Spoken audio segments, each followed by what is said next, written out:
Call on Neil Finlay to be followed by Humza Yousaf. Thank you, Presiding Officer. I hope you will forgive me as I have to leave when I'm finished because I'm meeting your boss at past. Not Miss Davidson, the Presiding Officer. I will speak very briefly on one specific point, and it was a point raised by Jenny Mara relating to the access to education for young people with hearing disabilities. And that's the way in which new schools are constructed and the building standards that apply to their construction. Currently, there is no statutory guidance that sets out mandatory acoustic standards for new build schools in Scotland.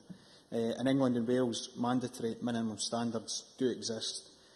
And crucially, this is the important point, compliance with this is a prerequisite for securing government funding. And that is the way in which we can ensure it happens.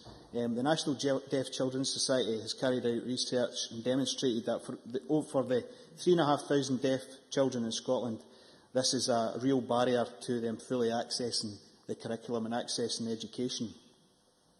But I think on a wider point, this is not just about assisting those with hearing difficulties. Improved acoustic standards would help all pupils, because I've certainly worked in schools where the acoustics are very good and others where they are not so good. And it is a difficulty, not just for the pupil, but it's a difficulty for the teacher as well. Recent questions I've put down to the Government have had disappointing answers. The Cabinet Secretary advised me on May the 2nd that there are no plans to introduce minimum standards in Scottish schools, and that is very disappointing indeed.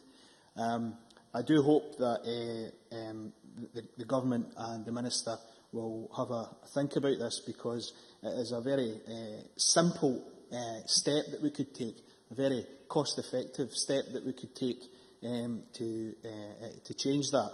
And I certainly will continue to campaign on this issue because it is so simple, so relatively cost-effective, and it's just a step that we should take. Thank you.